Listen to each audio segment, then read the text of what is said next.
everybody, welcome to a special edition of Gotmark76 this week. That's right, live in a living color and not through WWE 2K19. We are also part of that Way Cool Wrestling show, and we have a great show lined up for you today. We are going to go over the first week recap of the change of the landscape in professional wrestling. And of course, I have my main man, Danny Jay from that Way Cool Wrestling show. Thank you for joining me, Dan, for this conversation. What did you think of the first week of the new landscape of professional wrestling? Well, first off, thank you for having me on the show. This is great. I love being on somebody else's stuff, so I'm not doing it myself. What a week of wrestling. I mean, across the board, what a week of wrestling. It stepped everybody's game up, okay? We had a great showing by AEW. We had a great showing by NXT. The other shows, just by standard, have to step their game up because now their minor league is starting to outshine them, so to speak. We had guys like Matt Riddle going with Adam Cole and going the distance and having a great match. We had everybody on AEW just balls to the wall, slamming everybody. It was fantastic. And then we had Hell in a Cell, which... Well, Dan, I'm glad you brought that up because that's why I wanted to touch base with you today. Mm-hmm. For those who didn't watch it, I'll fill you in. Hell in a Cell has been around for, 25, 30 years? 97, that's bad math on my part. But Hell in a Cell is a match. Hell in a Cell is a match that should end a feud or be a big-time match. And the WWE did something that I think is crazy, and Dan thinks I'm the huge WWE guy. Oh my God, can't support that. But here's the deal: The Fiend is probably one of the, if not the most over characters that WWE has right now. Yeah, Seth Rollins is one of the most over talents that WWE has right now. Okay. So it's only natural for these two to have a match, except for the fact that their first match was Hell in a Cell. So where do you go from there? So right off the bat, Dan, the WWE set themselves up for failure. What are your thoughts on that? Well, first, I think they had Hell in a Cell earlier this year, did they not? I believe they had Elimination Chamber. That's what it was. Probably confusing with Elimination Chamber. But wasn't Shane McMahon in a Hell in a Cell?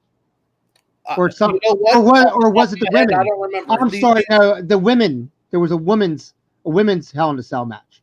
Well, that was the opening match of the pay-per-view. Of which one? Of last night's pay-per-view. No, I'm talking about the women had a Hell in a Cell, like earlier this year.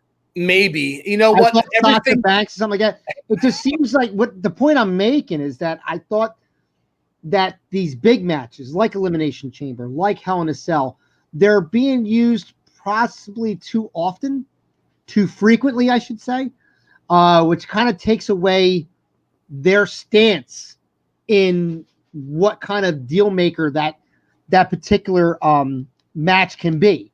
In other words, like you said before, these are matches that usually end feuds. They are the exclamation point on whatever happened. It's like, dude, we couldn't settle our stuff. Right. We're going to settle it in Hell in a Cell. Yep, okay? Right. And you have a certain expectation with that kind of match. Okay. Right. And you also book yourself in a position where if you're going to go, look, let's be honest, booking, you could have booked last night, which by the way, ended in a no contest, not a disqualification, a no contest. The referee stopped the match. So if you were going to go that direction, which I would have been okay with, just the way that they did it, the fact that it was their first match, that they can't go backwards. Like if they have a standard match, it's going to be a letdown because we already saw the brutal Hell in the Cell. But from a book, where do they go from there? You're right. Where do they go? Like to start off with the highest altitude of matches that the WWE has to offer. And like you said, you can only go down from there. You can't do anything else. Like Elimination Chamber, which is their next biggest match per se, is one that requires a lot of people. You know what I mean? Like now you got to get teams. You got to get somebody else in your problem and stuff like that. You want one-on-one. Everybody wanted the Fiend versus Seth Rollins. They wanted to have, and like you said, I would have just said, hey, let's have, I mean, anything, a casket match, a no disqualification match would have been fine. But no, let's put them in Hell in a Cell, and then let's let Hell in a Cell be kind of lackluster based on that ending. A lot of people on the internet were really raving about this ending. Okay. And even I was like, how the hell do you do that? There has to be a definite winner. Like, you don't have, let's go back to WCW for a second. Let's get the Tower of Doom, which was a triple cage. Oh my God. Right? Now imagine you do all that and then you say, oh, no contest. What? I'd be demanding my money back with something like that. And in a week, the week ending Wrestle Week, which is what we dubbed it. You know what I mean? Like, you're not doing yourself any justice at all. You have the scenario of NXT being really, really promoted heavily now because they have to now go head to head with AEW. And if you notice that, they're doing it well. And I'm going to get to that in a second too, because there is differences and there's reasons why ratings were the way they were. But like, it's one of those things where when your big shows are, and here's the thing, WWE has no problem whatsoever in stacking it Raw, SmackDown, NXT, regardless of how good one is versus the other. They always did it. I don't think it's right, because if you do go back to, like, say, WCW, even though as fans we knew there was a difference in the shows, Nitro was as important as Thunder. Okay. It was not as good. Thunder was not as good. We all know this, but Thunder was treated as an equal partnered show. It was another WCW show. I'm going to step in and say that did you happen to catch SmackDown this past Friday? I did not. So I would recommend going out of your way, maybe watching it on DVR. I have it on DVR. I didn't watch it yet. Yeah. I will tell you that the way it was presented on Fox tells me that there is a major paradigm shift, that they are probably going to treat SmackDown as an equal to Raw, or dare I say even a little bit higher. The graphics, the sports tone, the promotions. I mean, I don't know. You're not a big football fan, but I know football. Fox, yeah. They treated the WWE SmackDown like it was a major live sporting event, with the graphics, with the promotion, with the. I mean, they had and that's carte blanche to Fox, right? Fox is putting money out to have this show on there. Now, granted, it's a two-way street. They're both making money from each other, but Fox is basically like, if we're going to present this, we're going to present this like Fox, okay? Right. Just like when you watched AEW, I don't know if you saw this, but when you watched AEW, were you not thinking and hearing WCW? Well, it was on TNT. Giovanni and Jim Ross, you couldn't help it. Well, that you couldn't. Yeah, as far as it sounded good. But when you watched the entrances and you watched the actual production, I got lost in it. And I said, "Oh my God! Like, I'm watching WCW right now." Right in 2019, because it was a Turner Broadcasting production. Okay, and it was different. It was different than anything we had seen for the last 15 years. You know. But and I give AEW, it was great. Yeah. You know, but it was familiar for us because we knew that style. And so going back to what you just said about SmackDown being on Fox, Fox is like, hey, dude, if you're here, this is not going to look like USA. This is Fox, okay? Right. And if anything, you may want to bring Raw over here. You know, that's kind of the production. You really, but they want money. Let's face it. And if SmackDown does really, really well, USA will be in fear of losing Raw. I mean, it is a heavy scenario, because if Fox likes what they're getting, and if Fox is like, hey, this is really good, USA will be left with NXT, and then that's it. And guess what? Which is okay. And it is okay, but we're going to see NXT be the moneymaker. We're going to tie this all together. And how do you tie together NXT, AEW, and Hell in a Cell? Well, Dan, you do that by having the fans in Sacramento, California chanting AEW when the shenanigan ending happens, which I tell you, Matt Jackson from the Young Bucks did it best today. He tweeted out there that AEW is live on TNT on Wednesday nights. And it was a simple, but we all know it was a jab to the fans who did not want to see that non-finish in a Hell in the Cell match. And the fans, they chanted bullshit. They chanted refund. They chanted restart the match. And they chanted AEW. And every single chant was as clear as day. Now, granted, okay, and I talked to many people offline about this. AEW was going to be, without a shadow of a doubt, whether you're a fan or not a fan, the winner of Wednesday night because it's the brand new kid on the block. Right. Everybody wants to see it. You already are established with NXT. You already know what NXT is bringing to the table. Okay, so like you and I said, we're coming on That Way Cool Wrestling show and right here on Gotmark76. With next week we got Blake Chadwick coming on. Okay. And we're going to be talking about ratings of AEW versus NXT. We're going to be talking about all this, okay, with another commentator to sit there and say, hey, what is your thoughts on this? This is going to happen next week. But what we're going to be seeing is what the fallout is from the first week. The first week you knew it was going to be, okay? Now, here's the interesting thing. The pre-show, the countdown to AEW, which is Tony Schiavone recapping the pay-per-views that came around, okay? That took 60% of the viewership from NXT. That was impressive with a show that was just recapping BS. Okay? Right, yeah. Now, granted, some people probably did not see it. TNT, and maybe it's because, I don't know about you, but when WCW left Turner Broadcasting, I stopped watching TBS. Not on purpose, but I had no other reason to watch any Turner channel. I really didn't. But when WCW was on there for all those years, I watched the shit out of fucking TNT and TBS. I watched all of it because I was led into these shows. Wrestling, just like any other program, will lead you into stuff, okay? Especially if you promote it correctly. Same thing with USA. USA was heavily promoting some of their heavy shows when I was watching the NXT show. Silk Stockings? Yeah, right? I was totally into Silk Stockings. No, I was not into Silk Stockings. But because I was right after prime time wrestling. I was like, I'll try to watch it all night. Oh, I know, right? But here's the deal. You have a couple weeks, I think realistically, now we're going to be into week 2 when we do that show. But realistically, I think you have to wait a month to kind of see the dust fall, to see if there's drop off, if there's pickup. Between you and I know you've watched, did you watch both shows? I watched both on DVR. I think they were both, from a wrestling standpoint, for the kind of wrestling that you and I like, they were both excellent shows. But like you said, AEW was new.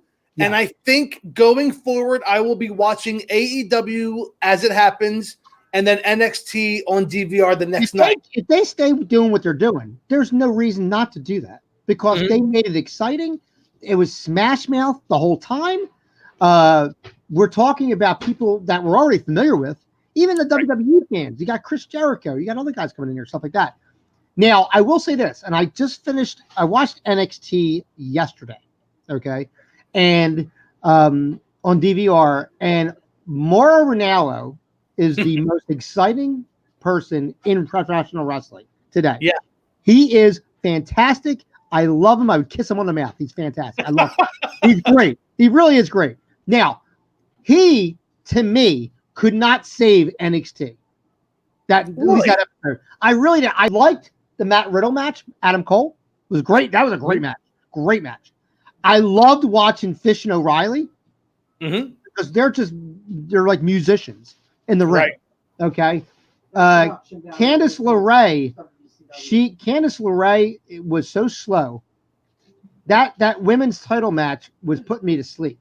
I couldn't get through it. I mean, I did, but I did watch it. But I was like, I couldn't care less who it was and stuff.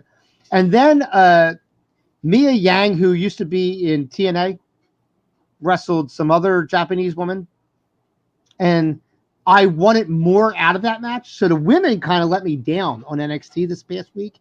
But I mean, as far as the other stuff, it was a good show, but it was dare I say, if AEW was running at a 3, NXT was running at about 2.5 in excitement. I thought it was almost there because certain matches were working for me, but the whole card was not booked to my satisfaction. And I just think, and you can say booking, but it really is the performance of the talent.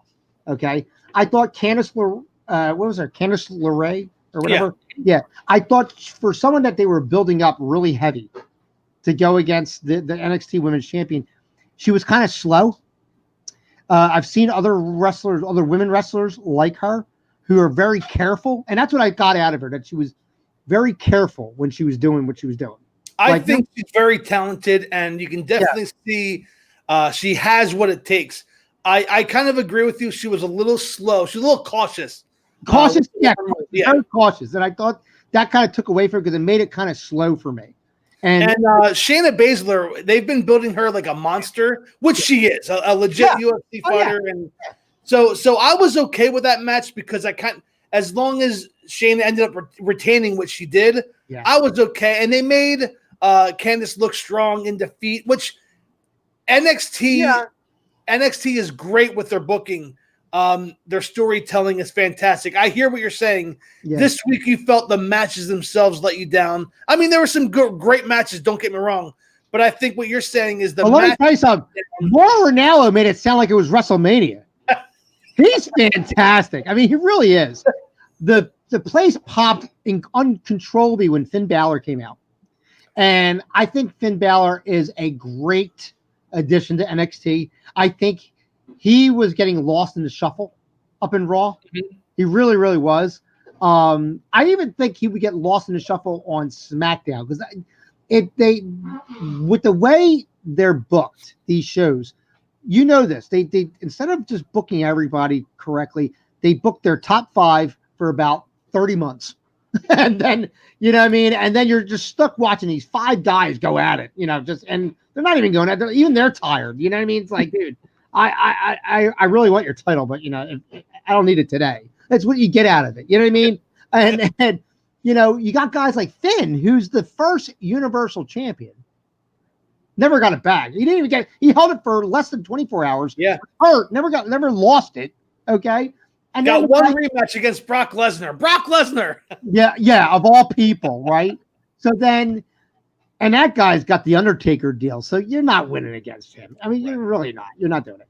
And then to take him back there, I said, at least he'll be amongst his peers. They'll be able to showcase him very well. Not for nothing. AJ Styles would do himself good to go to NXT. I really think. I think NXT is going to start being the moneymaker for WWE. Because I think so, but the booking was phenomenal. I also think with the draft happening next week, you have to realize the draft. We all look back and laugh because it's become a joke. It is. When Raw and SmackDown did their draft back in 2003, initially, that it was pretty held true. That Raw stayed on Raw, SmackDown stayed on SmackDown, and I think Fox and USA especially with Fox paying $1 billion or more for SmackDown, they're going to want these wrestlers to stay on each show. So I think some of the booking last night at Hell in a Cell kind of shifted who they wanted the champions to be. Like you have Charlotte Flair, you have Becky Lynch as the women champions, you have Seth Rollins and Brock Lesnar as the world champions. And who cares about the tag team titles because WWE doesn't care about the tag team titles. So long story short, you have the cornerstones of the promotion now, and when this draft lottery happens, I think we're going to see USA and Fox really show their power. Yeah. Well, I think if you got to maintain brands where you have different world champions because you have so many people you have to deal with, you have so much talent. Okay, I personally, if I was going to book a brand or brands, if they said, Dan, I need you all 3 shows, what are we doing? I would make the champions stay put, whoever those champions are, and just make the whole talent revolve. Not your drafted open show. Anybody can show up anywhere, but just your champions stay. And then if they lose a title, that champion stays. You see what I'm saying? Yeah. Like, in other words, you've got let's use their terminology, the king of the yard, okay? If you're the champ, you're the king of that yard. You're the king of SmackDown's yard. You're king of Raw's yard, whatever. And then somebody has to knock me off. Mm-hmm. So Roman Reigns go from Raw to SmackDown. Let him go from SmackDown to NXT. Let these guys interact. I think it would make all three brands make money, first off. I think Fox would be happy getting their choice of anybody. I think Raw, USA would be happy because they'll be getting people as well. NXT is going to explode if they have top names on there and if they're booked in an NXT style. That's the key. Mm-hmm. LeGrand Jackson on That Way Cool Wrestling Show said an important thing.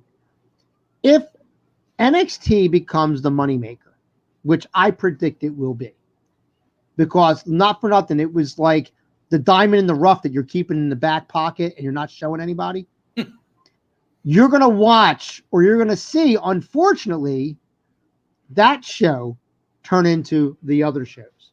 I hope it does not do that. I don't think so. I think that's the appeal, is that it's not. We both think that.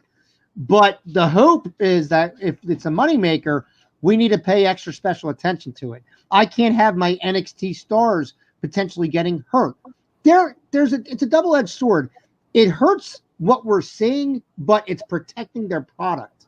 Mm-hmm. And so I understand a slower match. I understand the caution that they put into these shows and why sports entertainment ends up being more, because let's face it, they're paying these guys to be more actors than they are performers on Raw and SmackDown. Mm-hmm. They are, okay? That's why people that are in WWE go on to have crappy movies on Netflix, because they become actors, okay? You're not seeing the Young Bucks starring in any film coming up anytime soon. Why? I don't know. You mean the spot monkeys? The spot monkeys, yeah. They have too busy spot monkeying to be bothered with movies, okay? So that's a scenario you have to think about. A personal friend of ours on some of the groups that we're in on Facebook inboxed me yesterday. You're going to love this because you're going to really laugh at this. And she said, and you know who I'm talking about. Yep. She said to me, "Hey, Boo," right? "I want to thank you." And now I have bad eyes, so I can't see. So I'm going like this with my phone. I'm trying to see, and I had to put my glasses on and see what she was talking about. "I want to thank you about educating me on what sheep are." And I started cracking up. I stopped reading all the. I started laughing, right? So then I read on. She said, "I was talking to somebody on the group about SmackDown and about something that happened on SmackDown. And she said, I couldn't get through to this guy, left, right, up and down. It didn't matter what I said. This is what he was. And all I thought in my head was, you're a sheep. You're a sheep," right? That's what she said. So there's no break in their mind. This is what they think, and this is it. And she said, and I thought of you and, your time in the business and your education in the business, telling me why you call them sheep and this, that, thing. I now get it. She said, I was mad before when you used to say that kind of terminology, but now I get it because now I was on your side of the table for a second. And I understood exactly what you go through. And I started cracking up laughing. I thanked her and stuff like that. But it's one of those funny things where a wrestling fan is not looking for sports entertainment. And a wrestling fan, no matter what you like, at the end of the day, you understand it's scripted. You understand it's a show. It's like a circus in a sense. And you got to understand why things are happening in a certain pattern or a certain concession. And it was one of those things where I started laughing. I thought of you, right? And then, see, let me just say this to the Gotmark76 viewers out there. Dan thinks I'm a sheep. Explain what a sheep is. Explain what a sheep is. A sheep is basically anybody who follows the common, somebody who follows the other people and opinions. So he thinks that because I stand up for Vince McMahon and the WWE, because they were the number one game. Well, you say Vince McMahon, but you mean David Koresh. But go ahead. So he thinks that because I give the devil his due, Vince McMahon, that I am a sheep. when in fact, I'm just simply, like I said, giving the devil his due. This guy is a billionaire. He's rich. He has the network. He had the world of wrestling in a monopoly for the most part. I mean, let's be honest. There's different promotions everywhere, but he had the major. He was doing something right. And even if it wasn't my brand of wrestling or Dan's brand of wrestling or any of the McIntyre brothers brand of wrestling, he had the world of wrestling in his hands. So now that the cons have come and AEW is off and running, I mean, they hit the ground running. A great debut show. No, sheep are people who are going to like what they like. They're going to follow the masses. And last night, Dan, the masses at Hell in the Cell were chanting AEW during the main event of a WWE show, which we haven't seen since the days of ECW when fans would take over and chant ECW. So let me tell you something, folks. Crack was introduced to the suburbs. That's what happened. Because, it's one of those things, and understand, like we say it as a derogatory remark. I'm not going to sugarcoat it. All right. I'm saying it to make fun of people because I hate sports entertainment. I love wrestling. And the people that follow it like blindly, I'm like, all right, you're a dope. Stop it. Okay. But here's the deal. And this is to defend them. For a long time, and you said this, WWE, a la Vince McMahon, had a monopoly on this business since 2002. Let's give it to 2002. Because 2001 is really when it happened. Right? So you're talking about, we're going into 2020 in a couple months. Okay. So now you're talking about roughly 19 years of one guy to watch. Okay. And 19 years of people failing miserably from Ted DiBiase. Remember he started his little promotion on Channel 48? Yeah. Had Dan Severn. He had he had Buff Bagwell, I think, was in it too. Buff Bagwell. A lot of them. Greg Valentine. Yep. Where he had the problem was he had the BS Kevin Nash guy. Remember the skinny Kevin Nash guy with the big hair? He had him, and he was booking him as an actual talent. It's almost like when Gilbert wins your world title at your promotion. Stop it. Okay, just stop. Okay, but that's what happened to him. But then you had other guys. Like, there was nothing big until TNA happened. And TNA was great at times and horrible at others. They were not consistent. And TNA was not competition until probably 05, 06. Well, figure they weren't competition until they made it onto television. Well, that's you had to pay $40 a month to watch a month worth of shows. And let me tell you something. I did it a couple times, and I got a great show out of it. I ain't gonna lie, for $10. But I was like, I don't want to do this forever. These guys better get a channel, because I'm gonna stop. I'll read it up in the papers or whatever. You know what I mean? Yeah. But he had a monopoly for 19 years. So you're talking about, that's a whole generation of people watching wrestling. Okay. Yep. They don't know anything else.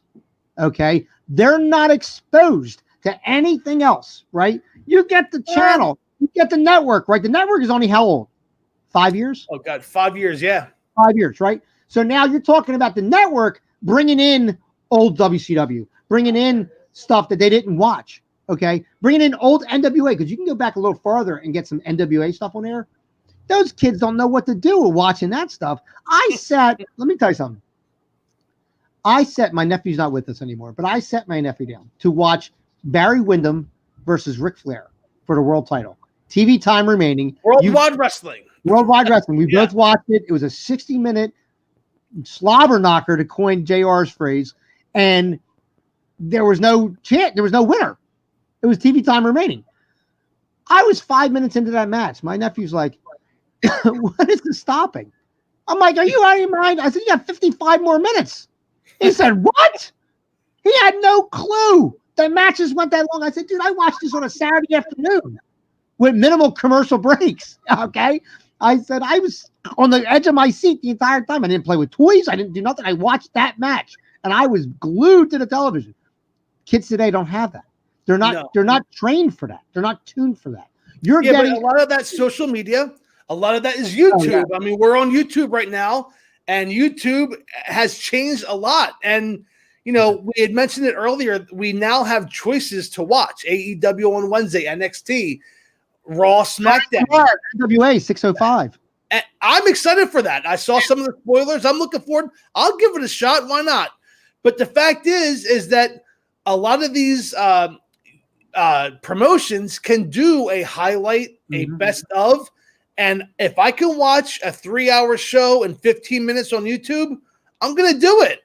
I will pay. I'll read the websites. I'll read the news. I'll read the results. And you know why you're going to do that? You know why you're going to do that? Because you grew up when wrestling was wrestling. You're getting through the BS to get what you want out of it. The kids that are watching WWE television today can't get enough of the BS that we're skipping through. I'll watch it that way for Raw and SmackDown because I know the wrestlers and the talent on those shows and don't like the storylines, but I will watch AEW and NXT because I want to see the stars of tomorrow and today. So it's a whole different mentality. Well, you know what, Dave? Because they're hungry. They're hungry, these NXT stars, these AEW stars. They want to make something. These are the guys that are in the mindset of what these old school wrestlers that we used to watch were in when they were starving. Okay? Well, New York Comic Con. Maybe they need to starve. Maybe they need to starve, Mark. Maybe they get paid too much, and these guys need to get dropped in pay, and then we'll get a great show. Maybe that's what it is. Well, New York Comic Con was this past weekend, and AEW was well represented throughout the weekend. And I watched many panels of They had Jungle Boy, Jericho, Moxley, I can't remember her name, the woman who lost the title match, Nyla Rose. Yeah, Nyla Rose. Brandy was there. They had all these guys, and they represented the Awesome Kong too. They represented the company so well. They really did a good job of getting the name and the brand out there. And I think what the ratings showed last week, and I'm quoting PW Insider Dave Scherer here. So this is not my opinion. I'm taking it from him. What the ratings showed is that they grabbed the lapsed fan, the fans who stopped watching wrestling because they didn't want to become sheep or they didn't want to follow exactly. I knew that was. Did I say that before to you? That they're going to pull in the people that are lost interest in WWE. Okay, but Dan, for week one, you told me no. They need to continue that, and like you said, it's going to. I say more than a month. I say 6 months, 3 to 6 months. We need to get a solid. That's really realistic. It is. We need to get a solid. We need to keep it going. We need to, and I'm going live to AEW next week. Tag team titles start this week. Tonight. Okay. Wednesday. Yeah, Wednesday night. So once we have our champions in place, then you're really going to see something because now there's something to go for. It's not just matches. I want to see my guy, Jungle Boy. I want to see him go for the cruiserweight title or whatever title they have for him or whatever. I want to see Luchasaurus just because he's a freaking monster. Okay. I want to see these things happen. You got Soko. You have the Lucha Brothers. You have the Young Bucks. Yep. All right. Your tag team division, just with those 3 teams, are ridiculous. Then you put in Jungle Boy and Luchasaurus, who are our tag team. You have the Best Friends. Worst name, great tag team. Right. Horrible. But they're great. They're actually Johnny McIntyre's pick for the tag team titles. So you know. They are Johnny. Yeah, you go with them. The Best Friends. Yeah, you go with them. Which I saw them on another promotion, another smaller promotion. I was like, the Best Friends. They better get lost with this name. And they kept it. I was like, good for you. You're keeping your crappy name, but all right, whatever. Sometimes you have to commit to it. You know what I mean? It doesn't become big until you commit to it. And they're committing to that name. So go ahead. You guys have it. You're right. So AEW will get the tag team championship. They will, of course. I think it's gonna raise the bar for WWE to start paying attention to tag team wrestling again.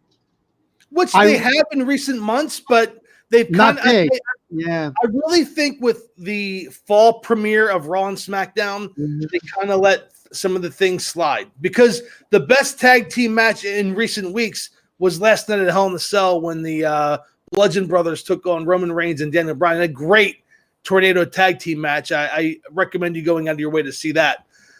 Real quick, Dan, I want to wrap this up. We wanted to go on real quick for that Way Cool Wrestling show and for Gotmark76. Cain Velasquez, what are your thoughts on that? Why Cain? He's like, you know what I mean? Like I was posting pictures today, right? And on that thing, I was putting all these pictures up from WCW and stuff like that. And then I had a picture with me and Cain because I met him a couple times. Great guy, by the way. I'm not talking WWE Cain. I'm talking Cain Velasquez, who came out on SmackDown and is going to challenge Brock Lesnar. Oh, that guy. He's a little chubby. That guy. He looked a little like Tank Abbott to me. His body, yes. Yeah. Why he took off the shirt, I have no idea. I would get the shirt this off. Guy's a legitimate badass who beat the hell. Here you go. Here's how I booked that. I say, hey, Cain, go into Roman Reigns' locker room, grab his chest protector because that kid doesn't need it. Okay, we're tired of seeing that bullshit. You put that chest protector on. Roman Reigns, go to the Usos. They have a bag in the back with all their little like their Samoan stuff. Put that shit on so you look a little bit better. And now we'll put Cain Velasquez, Brock Lesnar in some kind of crazy match, okay, which we hope we would let them go. If you let two UFC guys go out, okay, you got to legitimize Brock Lesnar. He is not the greatest UFC guy, but he's not bad. Right. Okay. Apparently, Dan, that match is going to be set for Saudi Arabia. I know, right. Yeah, I heard that. They should have put them in Hell in a Cell. No. No, they already killed the match. So I mean, let's have their first match in Hell in a Cell. What I would have liked to see is that you have the Fiend and Seth Rollins going at it. They're having this crappy match, right? So then the two of these guys come fighting right down the aisle during that match. They get in Hell in a Cell. They grab Seth Rollins. They grab the Fiend. They throw them out, right? And then they take over the match. I would have thrown my popcorn up. I would have sat back and I said, all right, for the next 5 minutes, I'll be sheep and I'll watch it because that would have been funny. I would love to. Ladies and gentlemen watching at home, you are now thankful that Dan is not a I would have made that phenomenal. That would have been great. And then I would have made them knock the cell down. Yes. Well, look, we thank you very much for tuning in to this special edition of Gotmark76 live and not through the WWE 2K19 video game. And of course, that Way Cool Wrestling show next week. We have a very special guest. So we are looking forward to that as well. And Dan, I will let you plug anything that you would like to plug before we say goodbye to our fans. Well, obviously go to DJB Productions Network on the YouTube channel right here. Mark will have the link down there below. Go ahead and subscribe to it. We have a great wrestling show. I got other stuff on there as well for comedy and other things, Comic-Con stuff, etc. But we have that Way Cool Wrestling show, which I totally believe 100%. And thanks to guys like Mark and our other friends, Charles Gregory, LeGrand Jackson, is the greatest wrestling analytics show on YouTube. I'll say it right now, and I challenge anybody to do me different, okay? Because you know why? Unlike Mark, we're not Marks, okay? And we take this show very seriously. And guess what? We made some major friends out of this show, have we not? I was getting chatted today by none other than King Haku, sending me random shit about Australian rugby. I mean, I don't know what he's talking about, but I just give him a thumbs up. I'm like, thank you, Haku, Uncle. I call him Uncle because he lets me call him Uncle. Thank you, Uncle. And we go from there. But we made some great friends. And speaking of great friends, great friend of the show, Blake Chadwick, who is a wrestling and MMA announcer and correspondent. He's coming on next week.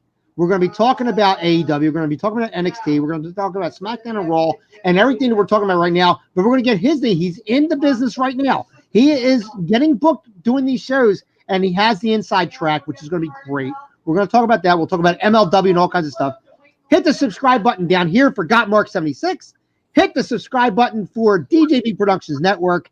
And remember, guys, if you don't watch, we have nothing to talk about. That's true. Yes. Well, I guess on that note, since Dan kind of just pirated the whole operation here,